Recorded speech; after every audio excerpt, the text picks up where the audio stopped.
तो बच्चों, आज हम कक्षा 10वीं की मैथिली शरण गुप्त जी की द्वारा लिखी हुई कविता मनुष्यता का भावार्थ व्याख्या करेंगे। तो पंक्तियां हैं। विचार लो कि मत्य हो न मृत्यु से डरो कभी, मरो परंतु वो मरो कि याद वो करे सभी। तो कवि इन पंक्तियों में कहते हैं कि हमें जो ये मनुष्य का जीवन मिला है वो व्यर्थ ही नहीं मिला है। ये हमें मनुष्य का जीवन मिला है तो हमें हमारा मरना भी निश्चित है। तो इसलिए हमें इस जीवन को व्यर्थ नहीं जाने देना चाहिए। अपनी मृत्यु को भी व्यर्थ ना गवाओ।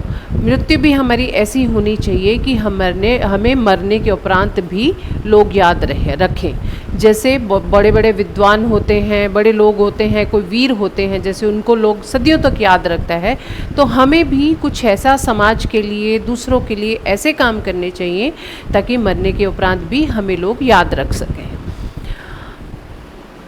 हुई न यो सुमृत्यु तो वृथा मरे वृथा जिए, मरा नहीं वही क्यों जो जिया ना आपके लिए। अगर यूं ही हम जिए और यूं ही मर गए तो उस जीने का कोई भी मतलब नहीं है। हमें अपनी मृत्यु को भी इस तरह से शानदार बनाना है कि लोग हमें मरने के उपरांत भी हमें याद रखें कि हाँ, फलाना आदमी ये इतना अच्छा था, उसने ये काम किए, समाज के लिए अपना परोपकार करिए, दूसरों के लिए दया भावना रखिए, समाज के लिए काम करिए। कुछ ना कुछ मतलब हमें अपने जीवन में करते रहना चाहिए। सिर्फ अपने लिए ही जीना नहीं होता।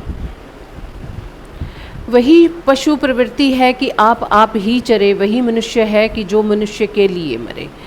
कि जानवर भी इसी तरह से जी लेता है।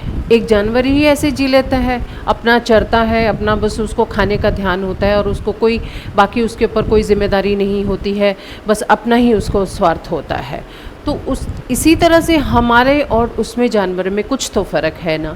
मनुष्य को अपने लिए नहीं, दूसरों के लिए भी जीना चाहिए। मनुष्य के ऊपर कितनी जिम्मेदारियां होती हैं, समाज की, परिवार की, अपने बच्चों की और अपनी शिक्षा की। तो हमें इन सब को निभाते हुए कुछ इस तरह से काम करने हैं ताकि लोग हमें मरने के उपरांत याद रखें और हमारा एक नाम हो सके। उसी उदार की कथा सरस्वती बखारती, उसी उदार से धरा कृतार्थ भाव मानती। तो सरस्वती क्या है? ज्ञान और पुस्तकें। तो कवि कहते हैं कि ज्ञान या उसी उदार की, जो उदारवान व्यक्ति होता है उसी को ही शिक्षा और पुस्तकें जो है, बड़ी बड़ी वेदांत हैं हमारे, उन्हीं का नाम अपने में लेती हैं, उन्हीं का नाम उन्हीं में लिखा जाता है और उसी से लोग उनको याद रखते हैं। बड़े बड़े महर्षि हो गए और वीर हो गए और कई जैसे महात्मा गांधी हैं, आज तक उनको लोग याद रखते हैं। किस लिए? क्योंकि उन्होंने अपना जीवन लोगों के भलाई के लिए लगाया, तो इसलिए उनका गुणगान पुस्तकों में हो रहता है। उसी उदार से धरा कृतार्थ भाव मानती। हमारी धरा भी, हमारी जो ज़मीन भी है, उसी से, ऐसे वीरों से और ऐसे लोगों से ही अपने आप को कृतार्थ मानती है, मतलब अपने आप को धन्य मानती है। हमारी धरती भी ऐसे वीरों को जन्म देकर और अपने आप को कृतार्थ मानती है। उसी उदार की सदा सजीव कीर्ति गूंजती, तथा उसी उदार की समस्त सृष्टि पूजती। अखंड आत्मभाव जो असीम वृत्त में मरे, वही मनुष्य है जो मनुष्य के लिए मरे। तो कहने का मतलब यही है कि हमें अपनी उदारता, अपनी परोपकारता और मनुष्य समाज के लिए, मनुष्यता के लिए जो हम करते हैं वही असली जीवन है। हमें अपने जीवन को स्वयं ही सुधारना है, सिर्फ यही नहीं कि बस अपने लिए जिए और अपने लिए मर गए। उसी का गुणगान होता है जो उदार होता है। समस्त सृष्टि भी उसी को पूजती है, उसी को ही याद रखा जाता है। बड़े बड़े विद्वानों को क्यों याद रखा जाता है? उन्होंने कितनी पुस्तकें लिखी जिनमें हमें अपने सब पुराने वेदों के बारे में, अपने बड़े बड़े महर्षियों के बारे में, राजाओं के बारे में, हमारी इतिहास के बारे में ज्ञान प्राप्ति होती है। नहीं तो अगर वो नहीं लिखा होता तो हमें नहीं पता लगता कि हमारे पहले क्या हो चुका है। तो उन लोगों को ही याद रखा जाता है जो महान कार्य करते हैं। अखंड आत्मभाव जो असीम विक्त में मरे वही मनुष्य है जो मनुष्य के लिए मरे। तो एक दूसरे की सहायता करिए, एक दूसरे के लिए भावना रखिए मनुष्यता के लिए, और अहिंसा को त्याग कर, जात भाव को, भेदभाव सबको त्याग कर एक दूसरे की सहायता कीजिए। एक दूसरे के लिए जो भी बन पाए आपसे, जीते जी जो भी बन पाए, क्योंकि हमें हमारा मरना तो निश्चित ही है। किसी ना किसी दिन हमें, सब हम लोग कतार में हैं, एक कोई आगे कोई पीछे, तो सबको अपनी जितनी भी हमारी जीवन है, जितना हम जिएंगे तो उसको हमें बहुत अच्छे से जीना है, अच्छे काम करने चाहिए और मनुष्यता के लिए ही जीना है। तो अगली पंक्तियां हैं बच्चों।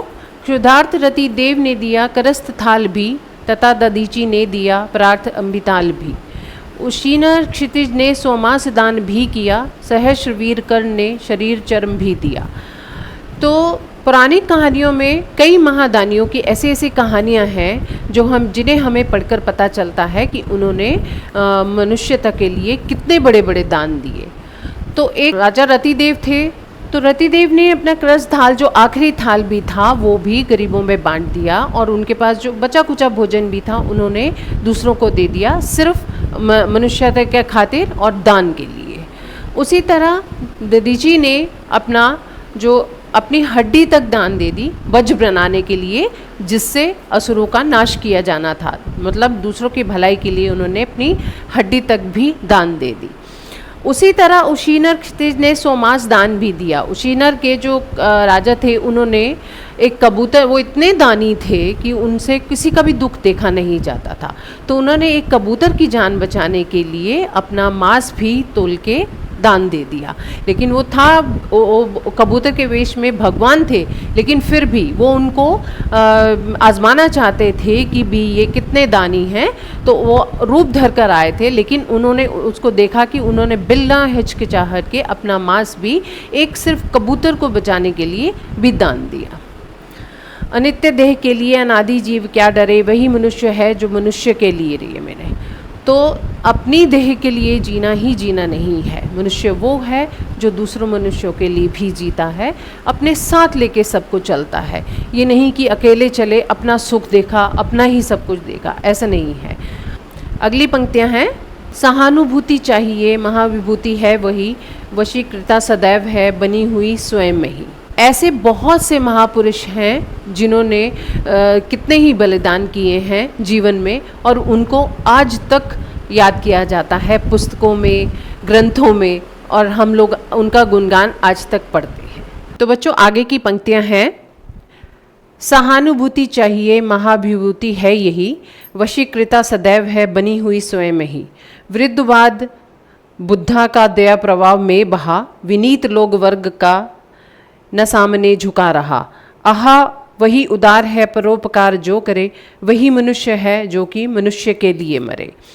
तो इन पंक्तियों में कवि कहते हैं कि हमारा सबसे अच्छा गुण क्या है। हमारे सबसे अच्छा गुण है हमारी सहानुभूति, हमारी दया और हमारा प्रेम, जिससे हम दुनिया जीत सकते हैं। जैसे धरती इसका सबसे बड़ा उदाहरण है। बड़े प्रेम से सबको अपने गोद में, बड़े प्रेम से सब मनुष्यों को, चाहे वो कैसा भी है, सबको अपने हृदय में स्थान देती है। तो इसी तरह से हमें भी ये चीज़ें हमें धरती से सीखनी चाहिए। महात्मा बुद्ध को तो आप जानते ही हैं, महात्मा बुद्ध ने कई परंपरा, अपने समय की बहुत सारी परंपराओं का विरोध करके समाज सेवा के लिए, दूसरों के लिए इतना सहानुभूति दिखाई और दिया कि तो लोग भी, कुछ लोग उनके विरोधी थे लेकिन वो भी उनके अनुयायी बन गए। तो इस तरह से हमारा जो सहानुभूति और उदारता है वो हमें बहुत ऊंचा स्थान दिला सकती है। सच यही है कि जो मनुष्य दूसरों का भला करता है, जो मनुष्य दूसरों का भला करता है, वही सच्चा उदार मनुष्य है, सच्चा मनुष्य है, जो मनुष्यता के काम आता है और दूसरों के लिए जीता और मरता है। तो आगे की पंक्तियां हैं। रहो न भूल के कभी मधांध तुच्छ वित्त में, सनाथ जान आपको करे करो न गर्व चित्त में। अनाथ कौन है यहाँ, त्रिलोकनाथ साथ हैं, दयालु दीन बंधु के बड़े विशाल हाथ हैं। अतीव भाग्यहीन है अधीर भाव जो करे, वही मनुष्य है जो मनुष्य के लिए मरे। तो कवि कहना चाहते हैं कि कभी भी अपने धन का, अपनी जो हमारे पास वस्तुएं होती हैं, धन है, उनका कभी भी घमंड ना कीजिए, क्योंकि ये वस्तुएं तो आनी जानी हैं। हमारा असली धन है हमारी प्रेम, हमारा परोपकारता, दूसरों के लिए उदारता। अनाथ कौन है? कवि कहते हैं इस दुनिया में कोई अनाथ नहीं है, क्योंकि हमारे सर पर भगवान का हाथ है और वही हैं जो सबको संभालने वाले हैं। उनके रहते कोई भी अनाथ नहीं हो सकता। तो इसलिए अपना आप को अनाथ ना समझें और अपने हाथ पे ईश्वर का ध्यान करें। ईश्वर का हाथ है आपके सर के ऊपर, तो इसलिए ईश्वर को मानते हुए अच्छे कर्म करें और मनुष्यता का प्रदर्शन करें। तो कवि कहते हैं कि अपने मन की अधीरता को उजागर ना होने दीजिए। अगर आपका मन अधीर भी है तो ईश्वर पे विश्वास रखते हुए ध्यान रखिए कि ईश्वर हमारे साथ है और हम कभी भी अपने कार्य से अडिग नहीं होना है। हमने कभी अवचलित नहीं होना है। हमें अपने कार्य करते रहना है, समाज के लिए, मनुष्यता के लिए और दूसरों की सहायता के लिए। कवि इन पंक्तियों में कहते हैं कि धन की प्राप्ति के बाद कुछ लोग अपने आप को बहुत मजबूत महसूस करने लग जाते हैं कि अब हमारा कोई भी बांका बाल नहीं कर सकता, हमारा कोई कुछ नहीं बिगाड़ सकता। वो अपने आप को बहुत समृद्ध और महसूस करने लग जाते हैं ये संसारिक पदार्थों के आने पर।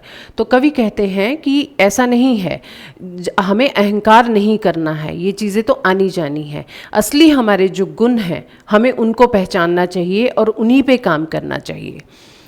इस संसार में कोई भी अनाथ नहीं है। ईश्वर हमारे साथ हैं और ईश्वर हमारा हाथ थामे हुए हैं। हमेशा ईश्वर को ध्यान रखकर काम कीजिए कि ईश्वर हमारे साथ हैं और हमें उनके कहे हुए, उनके बताए हुए मार्ग पर ही चलना है। हमारे बड़े, हमारे गुरुजन, हमारे जो गुरुजन होते हैं, उनकी बातें जो हैं, हमें उनके पद चिन्हों पर चलते हुए मनुष्यता का पाठ पढ़ना है और मनुष्य की, एक दूसरे की सहायता में जीवन बिताना है। जो भी मनुष्य अपने मन में अधीरता रखता है वो सही नहीं है। अधीरता रखने से कुछ नहीं होगा। जो भी मनुष्यता के लिए काम करता है और उनके कदम से कदम मिला के चलता है, समाज के साथ चलता है और दया भावना रखता है, दूसरों के दर्द का मर्म जानता है, असल में वही मनुष्य है